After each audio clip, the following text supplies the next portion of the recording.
المتقين الصلاة والسلام على سيدنا محمد أشرف الأنبياء والمرسلين وعلى آله الطيبين وأصحابه الطاهرين والمؤمنين والمسلمين كلهم أجمعين أما بعد فقد قال الله تبارك وتعالى في كلامه القديم والفرقان الحميد بعد أعوذ بالله من الشيطان الرجيم بفضل بسم الله الرحمن الرحيم إن الله وملائكته يصلون على النبي يا أيها الذين آمنوا صلوا عليه وسلموا تسليما اللهم صل على سيدنا محمد وعلى آل سيدنا محمد وبارك وسلم عليه وقال عيدا وما أرسلناك إلا رحمة للعالمين صدق الله العلي العظيم قال النبي صلى الله عليه وسلم لا يؤمن أحدكم حتى أكون أحب إليه من والده وولده والناس أجمعين وقال أيضا لا يؤمن أحدكم حتى يكون هواه تبعا لما جئت به صدق رسول الله صلى الله عليه وسلم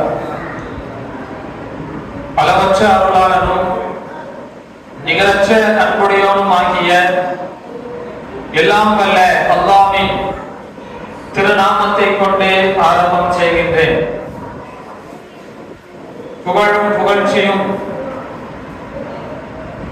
ஏக வல்லோன் அல்லாஹ் ஒருவனுக்கே உரித்தாகட்டுமாக. அல்லாஹ்வின் மேலான சாந்தியும் அவனது கருணையும் நம் உயிருக்கும் உயிரான உயிரிலும் மேலான அருமை நாயகம் முஹம்மது ரசூலுல்லாஹி ஸல்லல்லாஹு அலைஹி வஸல்லம் அவர்களின் மீதும் அவர்களது முன்னோர்களான நபிமார்கள் நமது முன்னோர்களான உத்தம சத்திய சஹாபாக்கள் தாபிஈன்கள் வலிமார்கள் குறிப்பாக அமர்ந்திருக்கக்கூடிய நம் அனைவரின் மீதும் என்றென்றும் நின்று நிலவட்டுமாக ஆமீன்.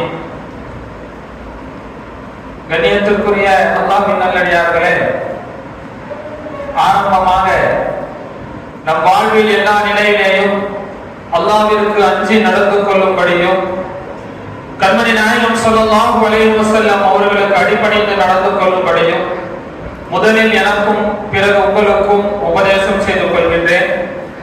எல்லாம் வல்ல அல்லாஹ் நம் வாழ்வில் எல்லா நிலையிலேயும் தக்வாவை நமக்கு நசீபாக்கி தருவானாக.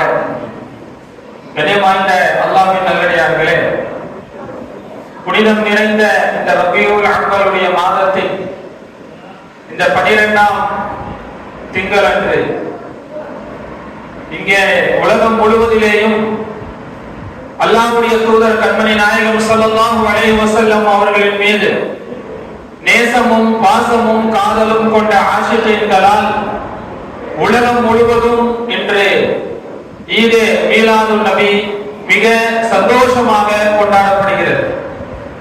அந்த அடிப்படையிலே நம்முடைய இந்த தஸ்தகீர் சாஹிப் ஜும்மா பள்ளிவாசலினுடைய நிர்வாக சபையின் சார்பாக அல்ஹம்துலில்லாஹ் ஒரு சிறப்பான ஒரு மீலாது விழாவை இங்கே ஏற்பாடு செய்திருக்கிறார்கள்.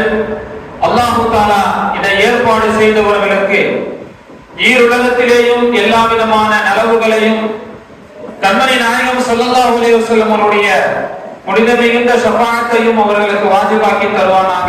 ஆமீன். என்னுடைய இந்த உரையை ஆரம்பிப்பதற்கு முன்னால் இன்ஷா அல்லாஹ் உங்களிடத்திலே ஒரு அன்பான வேண்டுகோள். இந்த மீலாதுடைய இந்த உரையிலே நமது உயிரினும் மேலான கண்மணி நாயகம் ஸல்லல்லாஹு அலைஹி வஸல்லம் அவர்களுடைய திருநாமம் அடிக்கு அடி பலமுறை இந்த பயானிலே சொல்லப்படும். எனவே அவர்களுடைய திருநாமத்தை நாம் கேட்கின்ற பொழுது கண்டிப்பாக நாம் அவர்களுக்காக அவர்கள் மீது ஸலவாத் சொல்ல வேண்டும். என்ன காரணம்? நீங்கள் பலமுறை கேள்விப்பட்ட நபிமொழியாக இருந்தாலும் கூட ஒரு நினைவுக்காக வேண்டி நான் சொல்கின்றேன். கண்மணி நாயகம் ஸல்லல்லாஹு அலைஹி வஸல்லம் அவர்கள் மஸ்ஜிதுன் நபவியிலே மிம்பரிலே இருக்கின்ற பொழுது வலமை சொன்ன நிகழ்வு. குதுபாவுக்கு பின்னால் சஹாபா பெருமக்கள் காரணம் கேட்ட பொழுது 3 காரணங்களை சொன்னார்கள். அதிலே ஒரு காரணம் தான் மாணவர்களுடைய தலைவர் சையதுனா ஜிப்ரீல் அலைஹிஸ்ஸலாம் அவர்களின் இடத்திலே வந்து, நபியே நாயகமே, அவர்களுடைய பெயர் சொல்லப்பட்டும் கூட உங்கள் மீது ஸலவாத் சொல்லாதவனுக்கு நாசம் உண்டாகட்டும் என்று சொன்னார்கள். கருணையே உருவான ஹாத்தமுன் நபி அவர்கள் அதற்கு ஆமீன் சொன்னார்கள். அல்லாஹ்வுடைய அருளையும் ஸல்லல்லாஹு அலைஹி வஸல்லம் ஷஃபாஅத்தையும் பெறுவதற்காக இந்த மீலாது விழாவிலே அமர்ந்து இருக்கக்கூடிய நாம் மறந்தும் கூட அந்த ஸல்லல்லாஹு அலைஹி வஸல்லம் ஆமீனிலே நாம் கட்டுப்பட்டு விடக்கூடாது. எனவே எவ்வளவு முறை நாம் ஸல்லல்லாஹு அலைஹி வஸல்லம் பெயரை கேட்டாலும் கூட நாம் அவர்கள் மீது ஸலவாத்துகளை சொல்வதற்கு நாம் கஞ்சப்படக்கூடாது. ஸல்லல்லாஹு அலைஹி வஸல்லம் இடத்திலே ஸல்லல்லாஹு அலைஹி வஸல்லம் ஒரு இடத்திலே சொன்னார்கள், அல் பகீலு, கஞ்சன் யார் தெரியுமா? நாம் நினைத்துக் கொண்டிருக்கிறோம் நம்மிடத்திலே இருக்கக்கூடிய பணம் காசுகளை தேவைக்கு கூட செலவு செய்யாதவன் கஞ்சன் என்று நாம் நினைத்துக் கொண்டிருக்கிறோம். ஆனால் ஸல்லல்லாஹு அலைஹி வஸல்லம் சொன்னார்கள், அல் பகீலு மன் ذுகிர இன்தஹு மன் ذுகிர்து இன்தஹு. ஒரு மனிதன் யார் கஞ்சன் தெரியுமா? அவனிடத்திலே என்னை கூறப்பட்டாலும் கூட வலம் யுஸல்லி அலைய, என் மீது ஸலவாத் சொல்லாதவன் தான் கஞ்சன் என்று சொன்னார்கள். ஏன் ஸல்லல்லாஹு அலைஹி வஸல்லம் அந்த கஞ்சத்தனத்தை பயன்படுத்தினார்கள் தெரியுமா? இன்னொரு இடத்திலே சொல்வார்கள், யஹ்யாவுல் முத்தீன் இமாம் கஸ்ஸாலி ரஹ்மத்துல்லாஹி அலைஹி சொல்லி காட்டுகிறார்கள், ஒரு மனிதனுடைய உள்ளத்திலே ஈமானும் கஞ்சத்தனமும் ஒன்று சேராது என்று சொன்னார். அப்படி என்றால் நாம் ஸல்லல்லாஹு அலைஹி வஸல்லம் மீது ஸலவாத் சொல்வதை வளமையாக்கிக் கொண்டிருந்தால் நம்முடைய உள்ளத்திலே ஈமான் இருப்பதற்கு அது அடையாளம். அதனால்தான் அல்லாஹ் தஆலா தன் திருமறையிலே ஸல்லல்லாஹு அலைஹி வஸல்லம் அவர்கள் மீது ஸலவாத் சொல்லக்கூடிய அந்த அமலை பற்றி சொல்கின்ற பொழுது, குர்ஆனிலே எந்த இடத்திலேயும் எவ்வளவு பெரிய அமலை பற்றி சொல்லும் பொழுதும் கூட நீங்கள் இந்த அமலை செய்யுங்கள் என்றுதான் அல்லாஹ் சொல்கின்றானே தவிர ஸலவாத்தை பற்றி மட்டும் சொல்லும் பொழுது இன்னல்லாஹ வ மலாயிகத்துஹு யுஸல்லூன அலன் நபி, அல்லாஹ்வும் அவருடைய மலக்குகளும் நபியின் மீது ஸலவாத் சொல்கிறார்கள். அதாவது அல்லாஹ் அருள் புரிகிறான், மலக்குகள் மக்ஃபிரத்துக்காக துஆ செய்கிறார்கள் என்று சொல்லிவிட்டு மற்ற இடத்திலே எல்லாம் அல்லாஹ் சொல்லும் பொழுது வெறுமனே தொழுங்கள், நோன்பு வையுங்கள் என்று சொல்லக்கூடிய இறைவன் ஸலவாத்தை சொல்லும் பொழுது யா அய்யுஹல்லதீன ஆமனு, ஈமான் கொண்ட நன்மக்களே என்று அழைக்கிறார். அப்படி என்றால் என்ன அர்த்தம்? பொதுவான குர்ஆனினுடைய வசனங்களிலே மேலோட்டமாக ஒரு அர்த்தம் இருக்கும், குர்ஆனுக்கு உள்ளடக்கத்திலே ஒரு அர்த்தம் இருக்கும். இந்த வசனம் என்ன சொல்ல வருகிறது? நீங்கள் எதுவரை ஸலவாத் சொல்வதை நீங்கள் வளமையாக வைத்திருக்கிறீர்களோ உங்களுடைய உள்ளத்திலே ஈமான் இருப்பதற்கு அது அடையாளம் என்று இந்த வசனம் நமக்கு சொல்கிறது. எனவே இன்ஷா அல்லாஹ் இன்று முதல் நாம் ஸலவாத்துகளை சொல்வதை நம்முடைய வளமையாக்கி வைத்துக் கொள்ள வேண்டும். அல்லாஹ் அதற்கு தௌஃபீக் செய்வானாக. இன்ஷா அல்லாஹ் மீலாதுடைய பயானுடைய நிகழ்ச்சி எந்த மீலாதுடைய நிகழ்ச்சியாக இருந்தாலும் ஸல்லல்லாஹு அலைஹி வஸல்லம் அவர்களை பற்றி நினைவு கூறப்படக்கூடிய எல்லா மஜ்லிஸ்களும் அது ஸலவாத்துடைய மஜ்லிஸ் தான்.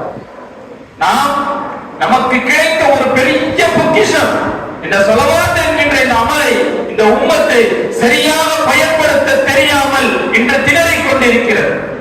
எப்பேற்பட்ட ஒரு பாக்கியத்தை, எப்பேற்பட்ட ஒரு பொக்கிஷத்தை அல்லாஹ் நமக்கு வழங்கி இருக்கிறான். எந்த உம்மத்திற்கும் தராத ஒரு பாக்கியத்தை வல்ல ரஹ்மான் நமக்கு இந்த ஸலவாத் என்கின்ற பொக்கிஷத்தை தந்திருக்கிறார். நிறைய சிறப்புகள் இருக்கிறது. அதை பேசினாலே என்னுடைய இந்த 1 மணி நேர பயான் முடிந்துவிடும். இன்ஷா அல்லாஹ் என்னுடைய பயானுக்குள் செல்ல வேண்டியிருக்கிற காரணத்தினால் ஒரே ஒரு நிகழ்வை மட்டும் ஸலவாத்தினுடைய சிறப்புகளை பற்றி உங்களிடத்திலே சொல்லி காட்டுகிறேன். கண்ணியத்திற்குரியவர்களே, இந்த உலகத்திலே எந்த ஒரு மனிதனாக இருந்தாலும் கூட, அவர் முஸ்லிமா இருக்கட்டும் அல்ல மற்ற மாற்று மத சகோதரரா இருக்கட்டும், பணக்காரர், ஏழை, படித்தவர், படிக்காதவர், எந்த மனிதராக இருந்தாலும் இந்த உலகத்தில் கேவலப்படுவதை அவர் விரும்புவதில்லை. உலகத்துல கஷ்டப்படுறது கூட சிலர் தாங்கிப்பாங்க. ஆனால் இந்த உலகத்தில் மற்றவர்களுக்கு முன்னால் கேவலப்படுவதை யாரும் விரும்ப மாட்டார்கள். கண்ணியத்திற்குரியவர்களே, ஸல்லல்லாஹு அலைஹி வஸல்லம் அவருடைய ஒரு சபை, அந்த சபையில ஒரு யூதன் கையிலே ஒரு ஒட்டகையை பிடித்துக் கொண்டு இன்னொரு கையிலே ஒரு சஹாபியை அழைத்துக் கொண்டு வருகிறார். ஸல்லல்லாஹு அலைஹி வஸல்லம் சபைக்கு வருகிறார். வந்தவர் ஸல்லல்லாஹு அலைஹி வஸல்லம் இடத்திலே சொல்கிறார், யா ரசூலல்லாஹ், ஸலவாத் சொல்லுங்களேன், யா ரசூலல்லாஹ், இதோ உங்களுடைய இந்த தோழர் என்னுடைய ஒட்டகையை திருடி விட்டார் அப்படின்னு அந்த சஹாபி மேல திருட்டு குற்றத்தை சாட்டுகிறார். பொதுவா இஸ்லாமிய ஷரியத்துடைய சட்டம் என்ன அப்படின்னா, ஒரு வழக்கு வருது அப்படின்னா சாட்சிகளுடைய அடிப்படையிலே தான் தீர்ப்புகளை வழங்க வேண்டும். நீதிபதிக்கே என்ன நடந்ததுன்னு தெரிஞ்சாலும் சாட்சிகளுடைய அடிப்படையிலே தான் தீர்ப்பு வழங்குவது இஸ்லாமிய நீதிமன்றத்தினுடைய அடிப்படை சட்டம். அப்போ ஸல்லல்லாஹு அலைஹி வஸல்லம் அவர்கள் என்ன சொல்கிறார்கள், அந்த யூதனிடத்திலே கேட்கிறார்கள், இது உன்னுடைய ஒட்டகம் என்பதற்கு உன்னிடத்திலே ஆதாரம் இருக்கிறதா என்று கேட்ட பொழுது அந்த சபையிலே இருந்த ஒரு 4 நபர்கள் உள்ளங்கத்திலே குஃபரை மறைத்துக் கொண்டு வெளிரங்கத்திலே தங்களை முஸ்லிம்களான முஃமின்களாக காட்டிக் கொண்டிருந்த ஒரு 4 முனாஃபிகீன்கள் அந்த சபையிலே எழுந்து சொன்னார்கள், யா ரசூலல்லாஹ், இந்த ஒட்டகை அந்த யூதனுக்கு தான் சொந்தம் என்று சொல்லினார். அப்ப அடுத்து ஸல்லல்லாஹு அலைஹி வஸல்லம் அவர்கள் அந்த சஹாபியை பார்த்து கேட்கிறார்கள், இது உன்னுடைய ஒட்டகை என்பதற்கு ஏதாவது ஆதாரம் இருக்கிறதா என்று கேட்டார்கள். அந்த சஹாபி சொன்னாங்க, யா ரசூலல்லாஹ், என்னிடத்திலே இது என்னுடைய ஒட்டகை என்பதற்கு எந்த ஆதாரமும் இல்லை அப்படின்னு சொன்ன உடனே இப்ப என்ன செய்யணும், ஸல்லல்லாஹு அலைஹி வஸல்லம் அவர்கள் தீர்ப்பு செய்ய வேண்டும். உண்மையிலேயே இந்த ஒட்டகை யூதனுக்கு என்று தீர்ப்பு, ஆனால் யதார்த்தத்தில் உண்மையில் அந்த ஒட்டகை அந்த சஹாபிக்கு சொந்தம். சரியான ஹதீஸ்களிலே வரக்கூடிய ரிவாயத். அப்ப அந்த சஹாபி அவர் மீது இப்பொழுது திருட்டினுடைய பட்டம் கட்டப்படுகிறது. இந்த யூதனுக்கு தான் அந்த ஒட்டகை என்று தீர்ப்பு செய்து விட்டால் அந்த சஹாபி ஒட்டகையை திருடியது என்பது நிரூபணமாகிவிடும். ஒட்டகை கிடைக்காவிட்டால் அது வேறு, திருடிய குற்றம் சாட்டப்பட்டு விட்டால் அவருடைய கைகள் வெட்டப்பட வேண்டும். கைகள் வெட்டப்பட்டு விட்டால் வாழ்நாள் முழுவதும் அவர் கேவலத்தை அனுபவிக்க வேண்டும். யோசிச்சு பாருங்க. பார்க்கும் பொழுது எல்லோரும் கேட்பார்கள், திருநவர் போறாரு, அவருக்கு மட்டுமல்ல அவர் பிள்ளைகள் அவருடைய குடும்பத்திற்கும் அந்த கேவலம்.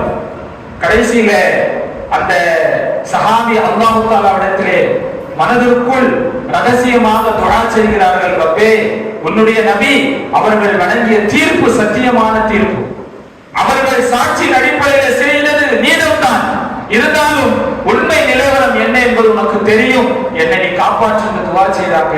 அப்ப அந்த சஹாபியுடைய உள்ளத்திலே அல்லாஹ் தஆலா ஒரு எண்ணத்தை போடுகிறார். கடைசியில் அந்த சஹாபி ஸல்லல்லாஹு அலைஹி வஸல்லம் வந்து சொல்றாங்க, யா ரசூலல்லாஹ், நீங்கள் அந்த யூதனை விசாரித்தீர்கள், 4 சாட்சிகளை விசாரித்தீர்கள், என்னையும் விசாரித்தீர்கள், இன்னும் ஒரே ஒருவரை மட்டும் விசாரித்து விடுங்கள் என்று சொன்ன பொழுது ஸல்லல்லாஹு அலைஹி வஸல்லம் கேட்டாங்க, யாரப்பா விசாரிக்கணும் அப்படின்ன உடனே அந்த சஹாபி சொன்னாங்க, அந்த ஒட்டகையே கேளுங்க. ஸல்லல்லாஹு அலைஹி வஸல்லம் நிகழ்வுகள்ல நிறைய உயிரினங்கள் ஸல்லல்லாஹு அலைஹி வஸல்லம் இடத்திலே பேசி இருக்கிறது என்பதற்கு சஹீஹான புகாரி முஸ்லிம் போன்ற சஹீஹான கிரந்தங்களிலே ஆதாரம் இருக்கிறது. நம்முடைய அறிவுகள் ஏற்றுக்கொள்வதற்கு தயங்கினாலும் சத்தியம் அதுதான். அந்த ஒட்டகை இடத்திலே கேளுங்கள் என்று அந்த சஹாபி சொன்ன உடனே ஸல்லல்லாஹு அலைஹி வஸல்லமுக்கு தெரியும் உண்மை நிலவரம் எதுவென்று தெரியும். அந்த ஒட்டகையிட்ட கேட்டாங்க. அந்த ஒட்டகை தெளிவான அரபியிலே ஸல்லல்லாஹு அலைஹி வஸல்லம் சொன்னது, யா ரசூலல்லாஹ், நான் இந்த சஹாபிக்கு தான் சொந்தம் என்று சொன்னார். நிகழ்வெல்லாம் முடிஞ்சிருச்சு. இப்போ ஸல்லல்லாஹு அலைஹி வஸல்லம் அவர்கள் இந்த சஹாபியை அழைத்து கேட்டார்கள், எவ்வளவு பெரிய கேவலத்தில் இருந்து அல்லாஹ் உன்னை பாதுகாத்திருக்கிறார், எவ்வளவு பெரிய கேவலத்தில் இருந்து அல்லாஹ் உன்னை பாதுகாத்திருக்கிறார். அப்படி என்றால் உன்னிடத்திலே ஏதோ ஒரு தனிப்பட்ட ஒரு அமல் இருக்க வேண்டும், அது என்ன அமல் என்று கேட்ட பொழுது அந்த சஹாபி சொன்னாங்க, யா ரசூலல்லாஹ், நான் பெருசாலாம் ஒன்றும் செய்வதில்லை, தினமும் நான் உறங்க செல்லும் பொழுது என் படுக்கையினுடைய விரிப்பிலே அமர்ந்து உங்கள் மீது ஒரு 10 முறை ஸலவாத் ஓதுவதை, எவ்வளவு முறை? 10 முறை ஸலவாத் ஓதுவதை நான் வளமையாக வைத்திருக்கிறேன் என்று சொன்னார்களே. அந்த ஸலவாத்துகள் இந்த உலகத்தில் நம்முடைய மானத்தை காப்பாற்றுகிறது. எனவே அந்த ஸலவாத்தை ஓதுவதை நாம் வளமையாக்கிக் கொள்ள வேண்டும். கண்ணியத்திற்குரியவர்களே, பொதுவாக மனிதனுடைய வாழ்க்கையில் எந்த மனிதனாக இருந்தாலும் அவனுடைய வாழ்க்கையிலே சில சந்தோஷமான நாட்கள் என்பது இருக்கும். சிலருக்கு பிறந்த நாள், சிலருக்கு தன்னுடைய படிப்பிலே தேர்ச்சி பெற்ற நாள், சிலருக்கு தன்னுடைய திருமண நாள், சிலருக்கு தனக்கு குழந்தை பிறந்த நாள் என்று சொல்லி ஒவ்வொரு மனிதனுடைய வாழ்க்கையிலேயும் ஒரு நாள் மிகவும் சிறப்புக்குரிய சந்தோஷத்திற்குரிய நாள் இருக்கும். இதை உலகத்தில் யாரும் மறுக்க முடியாது. வெளிப்படையிலே வேண்டுமானாலும் மறுத்தாலும் யதார்த்த உண்மை அதுதான். எந்த மனிதனாக இருந்தாலும் அவனுடைய வாழ்க்கையிலே சில நாள் அவனுக்கு சந்தோஷத்திற்குரிய நாளாக இருக்கும். அந்த அடிப்படையிலே ஈமான் கொண்ட முஃமின்களாகிய நமக்கு நம்முடைய வாழ்க்கையிலே சிறந்த ஒரு நாள் இருக்கிறது என்று சொன்னால் அது கண்மணி நாயகம் ஸல்லல்லாஹு அலைஹி வஸல்லம் அவர்கள் இந்த உலகத்திலே பிறந்தார்களே, இந்த பூமியிலே அவர்கள் அவதரித்த இந்த ரபியுல் அவ்வலினுடைய 12ஆம் நாள் தான் ஒரு முஃமினுடைய வாழ்க்கையிலே ஆக சிறந்த நாள். அல்லாஹ் குர்ஆனிலே சொல்கின்றான், குல் பிஃபத்லில்லாஹி வ பிரஹ்மத்திஹி ஃபபிதாலிக ஃபல்யஃப்ரஹு. நபியே, நீங்கள் அந்த மக்களிடத்திலே சொல்லுங்கள், அல்லாஹ்வுடைய ஃபضலை கொண்டு, அல்லாஹ்வுடைய ரஹமத்தை கொண்டு அவர்கள் சந்தோஷப்படட்டும் என்று நபியே நீங்கள் சொல்லுங்கள் என்று அல்லாஹ் சொல்கின்றான். சையதுனா இப்னு அப்பாஸ் ரலியல்லாஹு தஆலா அன்ஹுமா, ஹஜ்ரத் இப்னுல் மிஸ்ரி ரஹ்மத்துல்லாஹி அலைஹி போன்ற பெரும் பெரும் அறிஞர்கள் சொல்கின்றார்கள், இந்த வசனத்திலே சொல்லப்பட்ட ஃபபி ரஹ்மத்திஹி என்பதை கொண்டு நோக்கம் ஸல்லல்லாஹு அலைஹி வஸல்லம் அவர்கள் என்று சொல்கிறார். அப்படி என்றால் ஸல்லல்லாஹு அலைஹி வஸல்லமுடைய வருகையை கொண்டு நாம் சந்தோஷப்பட வேண்டும். நீங்க வரலாற்றில் கேள்விப்பட்டிருப்பீங்க, இந்த உலகத்திலே ஸல்லல்லாஹு அலைஹி வஸல்லமுடைய வருகையை எல்லோரும் எதிர்பார்த்தார்கள், எல்லோரும் அதை சந்தோஷமாக கருதினார்கள், ஷைத்தானை தவிர. இந்த உலகத்திலே 4 முறை ஷைத்தான் தன் தலையிலே மண்ணை வாரி போட்டுக் கொண்டு அவன் அழுதான். அதிலே ஒரு நிகழ்வு தான் ஸல்லல்லாஹு அலைஹி வஸல்லம் அவர்கள் இந்த பூமியிலே பிறந்த நேரத்திலே 40 நாட்கள் வரை தன் தலையிலே மண்ணை வாரி போட்டுக் கொண்டு அழுதான். காரணம், இவ்வளவு நாள் இந்த மனித சமுதாயத்தை நான் நரகத்தின் பக்கம் அழைத்தேன், இன்று முதல் சொர்க்கத்திற்கு அழைத்து செல்லக்கூடிய ஒரு தீர்க்கதரிசி வந்துவிட்டாரே என்று சொல்லி ஷைத்தான் 40 நாட்கள் வரை ஸல்லல்லாஹு அலைஹி வஸல்லம் அந்த பிறப்பை நினைத்து தன் தலையிலே மண்ணை வாரி போட்டுக்கொண்டு அழுத வரலாறுகள் எல்லாம் ஸல்லல்லாஹு அலைஹி வஸல்லம் அவர்கள் இந்த உலகத்திலே பிறக்கின்ற அந்த சமயம், அவர்கள் பிறந்த அந்த நிகழ்வு குர்ஆனிலே நிறைய இடங்கள்ல அல்லாஹ் தஆலா ஸல்லல்லாஹு அலைஹி வஸல்லம் வருகையை பற்றி சொல்லி காட்டுகிறார். நீங்க குர்ஆனை நம்ம பெரும்பாலும் சும்மா சாதாரணமா ஓதுறோம், குர்ஆனுடைய தர்ஜுமாக்களை நம்ம சாதாரணமா பார்க்கணும். நான் ஆரம்பத்திலே சொன்ன மாதிரி குர்ஆனினுடைய ஒவ்வொரு வார்த்தையிலேயும் ஒவ்வொரு எழுத்திலேயும் 1000 அர்த்தங்கள், மனித அறிவுக்கு அப்பாற்பட்ட பல அற்புதமான கருத்துக்களை எல்லாம் வைத்திருக்கிறார். அதாவது குர்ஆன்ல சில வசனங்களை எடுத்து பார்த்தீங்கன்னா சில வசனங்கள் முதல்ல பின்னாடி இருக்கும். இதற்கு மத்தியிலே 1000 விளக்கங்களை 1000 அகமியங்களை அல்லாஹ் வைத்திருக்கிறார். ஒரு 2-3 இடத்தை மட்டும் நான் உங்களுக்கு சொல்கின்றேன். உதாரணமா சையதுனா இப்ராஹிம் அலைஹிஸ்ஸலாம் அவர்களுடைய அந்த மகாமே இப்ராஹிம் என்பதை நீங்கள் கேள்விப்பட்டிருப்பீங்க. ஹஜ்ஜுக்கு போனவர்கள், உம்ராவுக்கு போனவர்கள் அந்த புனித இடத்தை பார்த்திருப்பீர்கள். மகாமே இப்ராஹிம் என்று சொன்னால் சையதுனா இப்ராஹிம் அலைஹிஸ்ஸலாம் அவர்கள் எந்த கல்லிலே நின்று காபாவை கட்டினார்களோ என்று நாம் நினைத்துக் கொண்டிருக்கிறோம். அது ஒரு அர்த்தமாக இருந்தாலும் கூட மகாமே இப்ராஹிம் என்கின்ற அந்த கல் எந்த கல்லிலே நின்று கொண்டு ஸல்லல்லாஹு அலைஹி வஸல்லம் வருகைக்காக சையதுனா இப்ராஹிம் அலைஹிஸ்ஸலாம் துஆ செய்தார்களோ அந்த கல் மகாமே இப்ராஹிம். காபாவை கட்டி முடிச்சாங்க, கட்டி முடிச்சு அல்லாஹ் தஆலாவிடத்தில் துஆ செய்தார்கள், ரப்பனா தகப்பல் மின்னா இன்னக அன்த ஸமீஉல் அலீம் என்று துஆ செய்துவிட்டு அடுத்து துஆ செய்தார்கள், ரப்பனா வபஅத் ஃபீஹிம் ரசூலன், யா அல்லாஹ் இந்த மக்களிடத்திலே உன்னிடம் இருந்து ஒரு ரசூலை நீ அனுப்புவாயாக என்று ஸல்லல்லாஹு அலைஹி வஸல்லம் மீளாதே ஸல்லல்லாஹு அலைஹி வஸல்லம் வருகைக்கு முன்னாலேயே ஒரு 3000 ஆண்டுகளுக்கு முன்னாலேயே அந்த கல்லிலே நின்று இப்ராஹிம் அலைஹிஸ்ஸலாம் துஆ செய்த காரணத்தினால் இன்றளவும் அந்த கல் புனித தலமாக பாதுகாக்கப்படுகிறது. அது மட்டுமல்ல, குர்ஆனிலே அல்லாஹ் தஆலா எங்கெல்லாம் ஸல்லல்லாஹு அலைஹி வஸல்லம் வருகையை பற்றி சொல்கின்றானோ அந்த வசனங்களை எல்லாம் நாம் எடுத்து பார்க்கின்ற பொழுது அவர்களுடைய வருகையின் மூலமாக, அவர்கள் இந்த உலகத்திலே நபியாக வந்ததின் மூலமாக, அவர்களுடைய ஆகிய நாம் தான் சிறப்பை பெற்றிருக்கிறோம் என்பதை குர்ஆனும் ஹதீஸும் நமக்கு சொல்லி தருகிறது. அல்லாமா ஷரஃபுத்தீன் பூசரி ரஹ்மத்துல்லாஹி அலைஹி அவர்கள் கஸீதத்துல் புர்தா என்கின்ற ஸல்லல்லாஹு அலைஹி வஸல்லம் மீது பாடப்பட்ட புகழ் மாவை தொகுத்த பெருமகனார் சையதுனா ஷரஃபுத்தீன் பூசரி ரஹ்மத்துல்லாஹி அலைஹி அவர்கள் தன்னுடைய புர்தா ஷரீஃபில் ஒரு இடத்திலே சொல்லி காட்டுகிறார்கள், பி அக்ரமிர் ருசுலி குன்னா அக்ரமல் உமம். ஒரு கண்ணியமான நபியை, ஒரு கண்ணியமான ரசூலை நாம் தலைவராக பெற்ற காரணத்தினால் எல்லா உம்மத்தையும் விட நாம் சிறந்தவர்களாக ஆகிவிட்டோம் என்று சொல்லி காட்டுகிறார். அல்லாஹ் குர்ஆன்ல சொல்றானா இல்லையா, குன்தும் கைர உம்மத்தின் உக்ரிஜத் லின்னாஸ். இந்த உலகத்தில் வெளியாக்கப்பட்ட சமூகங்களிலே, சமுதாயத்திலேயே, உம்மத்திலேயே நீங்கள் தான் சிறந்தவர்கள் என்று அல்லாஹ் சொல்லி காட்டுகிறார். என்ன காரணம்? உங்களுடைய தலைவர் நபிமார்களுக்கு எல்லாம் சிறந்தவராக இருந்த காரணத்தினால் நீங்கள் சிறந்த தலைவர், சிறந்த சமுதாயமாக ஆகிவிட்டீர்கள் என்று அல்லாஹ் சொல்லி காட்டுகிறார். நமக்கு முன்னால வாழ்ந்த சமுதாயத்தை பற்றி நீங்க எடுத்து பாருங்க. 1000 ஆண்டுகள் வாழ்ந்தவர்கள் இருக்கிறார்கள். 500 வருடங்கள் வாழ்க்கையில் ஒரு நொடி பொழுதும் கூட கண் சிமிட்டக்கூடிய அந்த நேரத்திலேயும் கூட அல்லாஹ்வுக்கு மாறு செய்யாத எத்தனையோ இறைநேசர்கள் பனி இஸ்ரவேலர்களிலே வாழ்ந்திருக்கிறார்கள். 950 வருடங்கள் இப்படி நீண்ட ஆயுளை பெற்றவர்கள், ஒரு நாளையில் 50 வக்து தொழுகை கடமையாக்கப்பட்டவர்கள், வருடத்திலே 6 மாத காலம் நோன்பு கடமையாக்கப்பட்டவர்கள், சொத்திலே 25% ஸகாத் கடமையாக்கப்பட்டவர்கள், கடுமையான ஷரியத் சட்டங்கள் கொடுக்கப்பட்ட எத்தனையோ சமூகம் இருந்தாலும் கூட அவர்களை எல்லாம் சிறந்த உம்மத் என்று அல்லாஹ் சொல்லவில்லை. ஒரு 60-70 வயதுக்கு மத்தியிலே நம்ம மீது கடமையாக்கப்பட்ட பரவான கடமைகளை கூட சரியாக நிறைவேற்றாமல் கடமைகளிலே மோசடி செய்யக்கூடிய இந்த சமுதாயத்தை அல்லாஹ் சிறந்த சமுதாயமாக சொன்ன காரணம் என்ன? நம்முடைய அமல்களா? இல்லை இல்லை, இந்த ஈதே மீலாது நபிதான்.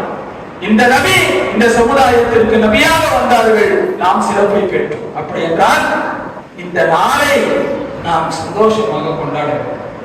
அல்லாஹ் குர்ஆன்ல சொல்றானா இல்லையா, வதக்கிரும் பி அய்யாமில்லாஹ். மூசா அலைஹிஸ்ஸலாம் பார்த்து அல்லாஹ் சொல்றான், மூசா நபி அவர்களே, இந்த பனி இஸ்ரவேலர்களிடத்தில் அல்லாஹ்வுடைய நாட்களை நீங்கள் நினைவு கூறுங்கள்.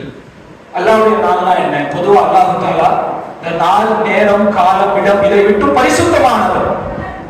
அல்லாஹ்வுக்கு இடம் தேவையில்லை, காலம் தேவையில்லை. இருந்தாலும் அல்லாஹ் தஆலா அய்யாமுல்லாஹ் அல்லாஹ்வுடைய நாட்கள் என்று சொல்கின்றானே. ஹஜ்ரத் இப்னு அப்பாஸ் ரலியல்லாஹு தஆலா அன்ஹு சொல்றாங்க, அல்லாஹ்வுடைய நாள் எது தெரியுமா? இந்த உலகத்தில் எந்த நாளில் ரஹ்மத் அல்லாஹ்வுடைய அருள் இறங்கியதோ, எந்த நாளில் அல்லாஹ்வுடைய அதாப் இறங்கியதோ, இரண்டுமே அல்லாஹ்வுடைய நாட்கள் என்று ஹஜ்ரத் அப்துல்லாஹ் இப்னு அப்பாஸ் ரலியல்லாஹு அன்ஹு சொல்றாங்க. அப்படி என்றால் ஒரு சாதாரண ஒரு அருள் இறங்கிய நாள் அது அல்லாஹ்வுடைய நாள் என்று சொன்னால், அருளின் முழு உருவமாக, ரஹமத்தின் முழு வடிவமாக இந்த உலகத்திலே அவதரித்த கண்மணி நாயகம் ஸல்லல்லாஹு அலைஹி வஸல்லம் அவர்கள் பிறந்த இந்த நாளை தான் நாம் நினைவு கூற வேண்டும், ஈதாக கொண்டாடப்பட வேண்டும். இன்னைக்கு நம்ம சமுதாயத்தில் ஒரு பெரிய சோதனை என்னவென்றால், எதை நாம் கொண்டாட வேண்டுமோ, எதை நாம் கண்ணியப்படுத்த வேண்டுமோ, எதை நாம் சந்தைப்படுத்த வேண்டுமோ, அதை கண்ணியப்படுத்த சந்தைப்படுத்த தவறிவிட்ட காரணத்தினால் அல்லாஹ் தஆலா நம்மை கைவிட்டு விட்டார். காரணம் அதுதான். நாம என்னவோ காரணம் சொல்றோம். இவர்கள் ஆட்சிக்கு வந்து விட்டார்கள், அவர்கள் வந்து விட்டார்கள், அதனால் இஸ்லாமியர்கள் இல்லவே இல்லை. அல்லாஹ் குர்ஆனிலே சொல்கின்றான், இன்னல்லாஹ லா யுகையிரு மா பிகௌமின் ஹத்தா யுகையிரு மா பி அன்ஃபுஸிஹிம். நிச்சயமாக அல்லாஹ் எந்த சமுதாயத்தையும் மாற்ற மாட்டான், அவர்களாக தங்களை மாற்றிக் கொள்ளாத வரையில். எதுவரை இந்த சமுதாயம் ரசூலுடைய கண்ணியத்தை தூக்கி பிடித்ததோ அதுவரை இந்த சமுதாயத்தை அல்லாஹ் தூக்கி பிடித்தான். எதுவரை இந்த சமுதாயம் ரசூலுடைய கண்ணியத்தை கீழே போட்டு விட்டதோ அல்லாஹ்வும் இந்த சமுதாயத்தை கைவிட்டு விட்டான்.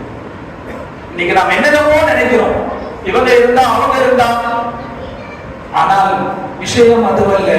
நாம் அல்லாஹ்வுடைய ரசூலை பிடித்துக் கொண்டோம் என்று சொன்னால் எல்லாமே நமக்கு கிடைச்சு. அப்பாசியா ஹலீஃபாக்கள்ல மன்னர் ஹாரூன் ரஷீத் பாதுஷான்னு சொல்லி ஒரு புகழ்பெற்ற அரசர் இருந்தார். நல்ல ஒரு சாலிஹான மனிதரும் கூட. இஸ்லாமிய மன்னர்களிலே தனக்கென்று சொல்லி ஒரு பேர் புகழை பெற்றவர்கள், அந்தஸ்தை பெற்றவர்கள். அதே நேரத்தில் மார்க்கப்பற்று உள்ள ஒரு நல்ல மனிதராக இருந்தார்கள் மன்னர் ஹாரூன் ரஷீத் மன்னர் அவர்கள். அவருடைய காலகட்டத்திலே ஒரு முறை தன்னுடைய அமைச்சரை அழைத்து சொல்கிறார், அமைச்சர் அவர்களே, நம்முடைய நாட்டிலே இருக்கக்கூடிய எல்லா வியாபாரிகளையும், தொழில் செய்யக்கூடியவர்களையும், தொழில் அதிபர்கள் எல்லாரையும் கூப்பிட்டு ஒரு பொருளாதார கண்காட்சி, பிசினஸ் எக்ஸிபிஷன் அதை நடத்துவோம்.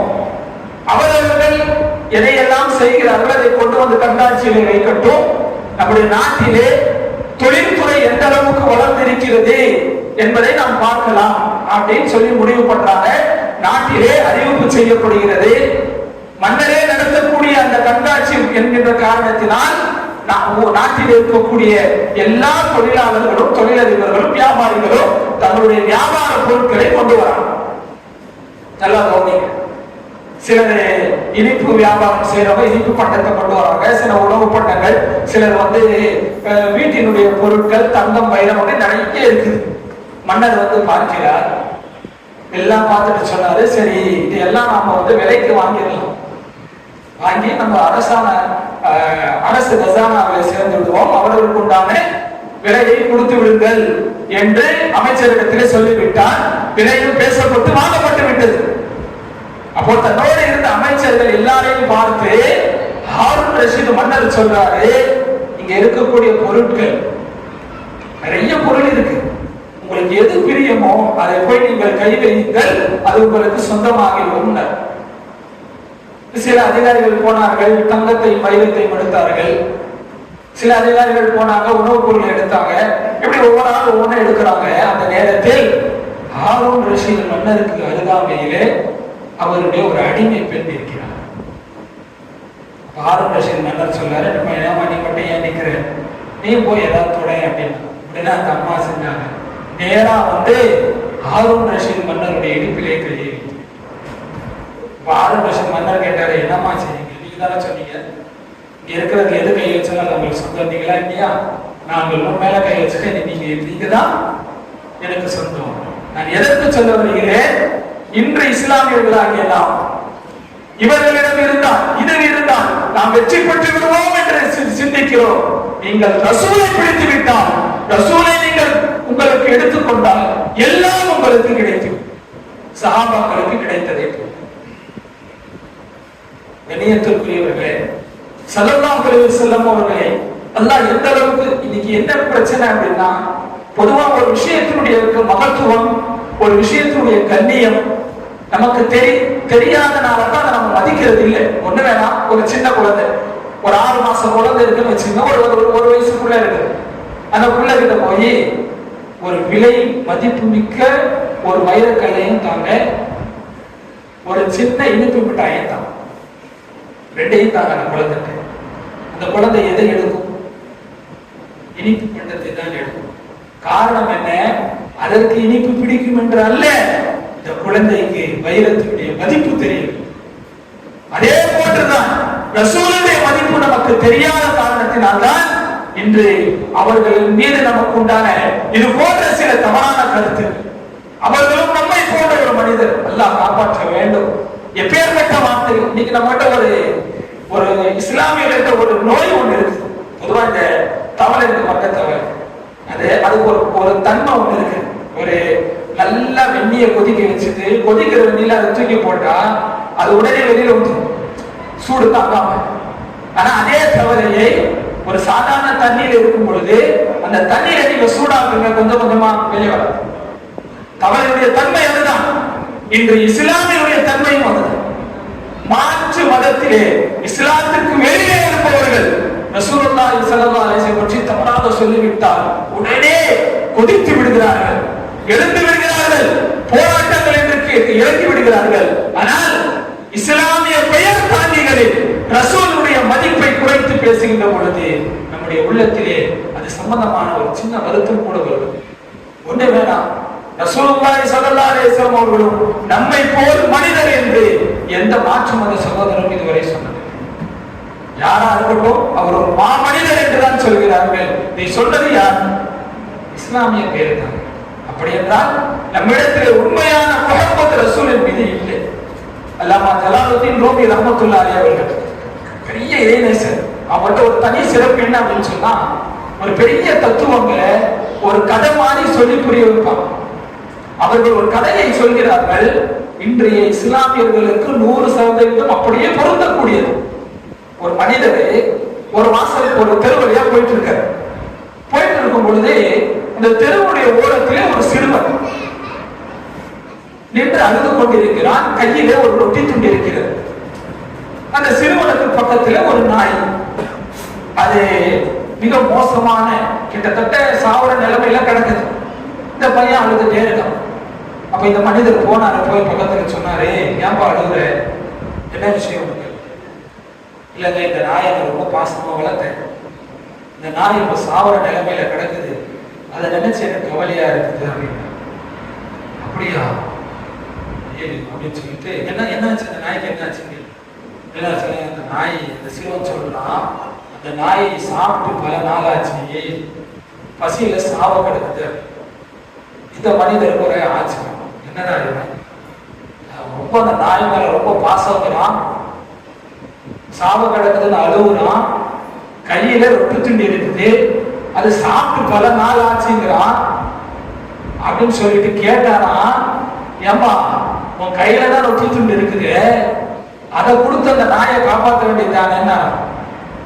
அப்ப அந்த சிறுவன் சொல்கின்றான், நாம் ரசூலின் மீது முஹப்பத் வைத்துக் கொண்டிருக்கிறோம் என்று சொல்கிறோமே, பொய்யான வாதத்தை சொல்கிறோமே, அதே போன்றுதான் அவன் சொல்கின்றான், என் கையில் இருக்கக்கூடிய ரொட்டி துண்டை கொடுத்து அந்த என் நாயை காப்பாற்றுற அளவுக்கு எனக்கு நாய் மேல பாசம் இல்லை அப்படின்னு. பாசம் இருக்குது, என் ரொட்டி துண்டை அந்த நாய்க்கு கொடுத்து அந்த நாயை காப்பாற்றுற அளவுக்கு எனக்கு அந்த நாய் மேல பாசம். ரசூலை பிரியப்படுகிறோம், ஆமா, சுன்னத்துகளை பேணுங்கள், அந்த அளவுக்கு பிரியவில்லை. வியாபாரத்திலே ஹலாலை பேணுங்கள், அந்த அளவுக்கு பிரியவில்லை. தொழுகையை நிறைவேற்றுங்கள், அந்த அளவுக்கு பிரியவில்லை. ரசூல் மீது ஸலவாத்தை ஓதுங்கள், ஆனா பிரியம். இது பொய்யான பிரியம். கண்ணியத்திற்குரியவர்களே, இந்த மீலாது விழாக்கள் நம்மிடத்திலே ரசூலின் மீது உண்மையான முஹப்பத்தை நமக்கு கற்றுத்தரக்கூடிய விழாக்கள். என்று வரை இந்த மீலாது விழாக்கள் எல்லாம் நம்முடைய சமுதாயத்திலே, இஸ்லாமிய சமுதாயத்திலே மிக கண்ணியமாக, மிக சந்தோஷமாக கொண்டாடப்பட்டதோ, அது காலம் வரை இந்த உம்மத்தும் கண்ணியமாக சந்தோஷமாக இருந்தது. என்று இந்த மீலாது விழாக்கள் தேவையா என்கின்ற ஒரு கேள்வி வந்ததோ, இந்த இஸ்லாமிய சமுதாயத்தினுடைய வாழ்வாதாரமும் எதிர்காலமும் கேள்விக்குரியதாக ஆகிவிட்டது. பொதுவா குர்ஆன்ல அல்லாஹ் தஆலா சில விஷயங்களை சொல்லி வேற சில விஷயங்களை நமக்கு உணர்த்துவான். அரபியிலே இஷாரத்துன் நஸ் என்று சொல்வார்கள். நேரடியாக ஒரு ஆதாரம் இருந்தால் அதற்கு இபாரத்துன் நஸ், சொல்லப்பட்டது வேறு, அதிலிருந்து ஒரு கருத்து எடுக்கப்படுகிறது என்றால் இஷாரத்துன் நஸ், இக்திதாஉன் நஸ் என்று சொல்வார்கள். குர்ஆன்ல ஆதாரம் இருக்குது, மீலாதுக்கு ஆதாரம் இருக்கிறதா? நான் சர்ச்சைக்குள் செல்லவில்லை, நாம் புரிந்து கொள்வதற்காக ஒரு விஷயத்தை சொல்கின்றேன். சையதுனா ஈசா அலைஹிஸ்ஸலாமுடைய சம்பவம் குர்ஆனிலே வருகிறது. அல்லாஹ் சூரா மாயிதாவிலே சொல்லி காட்டுகிறான், ஈசா அலைஹிஸ்ஸலாமுடைய தோழர்கள் ஹவாரியீன்கள், அதாவது ஈசா அலைஹிஸ்ஸலாம் காலத்தில் வாழ்ந்த சஹாபாக்கள், நபியோடு இருந்தவர்கள் தான் சஹாபாக்கள். அந்த ஹவாரியீன்கள் உண்மையிலே நல்லவர்கள், இறையச்சம் உள்ளவர்கள். ஈசா அலைஹிஸ்ஸலாம் ஒரு கேள்வி கேட்கிறார்கள், ஈசா நபி அவர்களே, ஹல் யஸ்ததீஉ ரப்புக அன் யுனஸ்ஸில அலைனா மாஇதத்தன் மினஸ் ஸமா, வானத்தில் இருந்து ஒரு உணவு தட்டை இறக்குவதற்கு உங்கள் இறைவனால் முடியுமா அப்படின்னு கேட்க. உடனே ஈசா அலைஹிஸ்ஸலாம் என்ன கேள்வி கேட்கிறீங்க, இப்படியெல்லாம் கேள்வி கேட்பீங்க, அல்லாஹ் முடியுமான்னு கேட்கிறீங்க அப்படின்னு சொன்னவுடன் மக்கள் சொன்னார்கள், அந்த ஹவாரியர்கள் சொன்னாங்க, அல்லாஹ் மேல சந்தேகப்பட்டு கேட்கல, எங்களுடைய ஈமானை பலப்படுத்திக் கொள்வதற்காக நாங்கள் கேட்கிறோம் அப்படின்னு சொன்ன உடனே ஈசா அலைஹிஸ்ஸலாம் அல்லாஹ் தஆலாவிடத்தில் துஆ செய்கிறார்கள், அல்லாஹும்ம ரப்பனா அன்ஸில் அலைனா மாஇதத்தன் மினஸ் ஸமா. குர்ஆன்ல ஒரு அற்புதம் என்ன அப்படின்னா, குர்ஆன்ல பல இடங்கள்ல அல்லாஹ் தஆலா அல்லாஹும்மங்கிற வார்த்தையை பயன்படுத்துறான். சில இடங்கள்ல ரப்பனாங்கிற வார்த்தையை பயன்படுத்துகிறார். குர்ஆனில் ஒரே ஒரு இடத்தில் மட்டுமே ரப்பனாவையும் அல்லாஹும்மாவையும் அல்லாஹ் சேர்த்து பயன்படுத்தக்கூடிய ஒரே வசனம் இது மட்டும்தான். அல்லாஹும்ம ரப்பனா அன்சில் அலைனா மாயிதத்தம் மினஸ் ஸமா. யா அல்லாஹ், வானத்திலிருந்து ஒரு உணவு தட்டை இறக்கி தருவாயாக அப்படின்னு மட்டும் கேட்கல. அதற்கடுத்து சொன்னார்கள், தகூலுனா ஈதல்லி அவ்வலினா வ ஆகிரினா வ ஆயத்தும் மின்.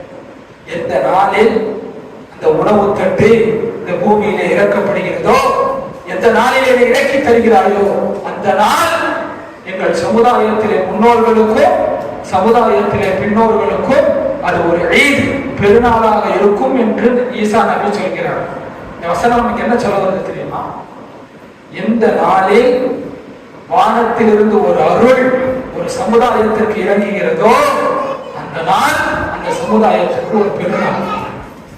யோசிச்சு பாருங்க, வானத்திலிருந்து ஒரு ரஹமத்தை ஒரு உம்மத்திற்கு எந்த நாளில் இறக்கப்படுகிறதோ, எந்த நாளில் இறக்கி வைக்கப்படுகிறதோ, அந்த நாள் அந்த சமூகத்திற்கு பெருநாள் என்று சொல்கிறது குர்ஆன். அப்படி என்று சொன்னால் ரஹமத்தின் முழு உருவமான கண்மணி நாயகம் ஸல்லல்லாஹு அலைஹி வஸல்லம் அவர்கள் எந்த நாளிலே இந்த பூமியிலே உதித்தார்களோ அந்த நாள் தான் சொல்ல போனால் ரமதான் பக்ரீத்தை விட ஒரு மூமினுக்கு பெருநாளா. என்ன இப்படி சொல்றீங்க? ரெண்டு பெருநாள் இல்லை, அந்த நபி வந்ததனால் தான் நமக்கு ரமதானும் கிடைத்தது, பக்ரீத்தும் கிடைத்தது. யோசிச்சு பாருங்க, ஸல்லல்லாஹு அலைஹி வஸல்லம் மதீனாவுக்கு வந்தாங்க. மதீனாவுக்கு வரும் பொழுது மதீனாவிலே இருந்த அன்சாரிகள் வேறு 2 நாட்களை பெருநாளாக கொண்டாடினார்கள். அந்த நேரத்திலே ஸல்லல்லாஹு அலைஹி வஸல்லம் சொன்னாங்க, அந்த 2 நாளை விட்டுருங்க, அதுக்கு பதிலா உங்களுக்கு வேறு 2 பெருநாட்கள் என்று சொல்லி இந்த ரஹமத்து தான் அந்த 2 பெருநாட்களை நமக்கு பெற்று தந்தது. எனவே இந்த நாளை கண்ணியப்படுத்த வேண்டும், ரசூலுடைய வருகையை நாம் கண்ணியப்படுத்த வேண்டும். சில விஷயங்கள்ல நாம் செய்கிற ஒரு பெரிய தவறு என்ன தெரியுமா? நம்முடைய அஹ்லுஸ் சுன்னத் வல் ஜமாஅத்தினுடைய அகீதாவை, கொள்கையை நாம் நம்முடைய அடுத்த தலைமுறைக்கு சொல்லி தர வேண்டும். இன்னைக்கு அகீதாவுடைய விஷயத்துல உண்மையிலேயே நாம் ஒரு மோசமான நிலையிலே தான் இருக்கிறோம். சுன்னத் வல் ஜமாஅத்தினுடைய குடும்பமாக இருந்தாலும் கூட சில சுன்னத் வல் ஜமாஅத்துடைய அகீதாவை பலமாக சொல்வதற்கு யோசிக்கிறார்.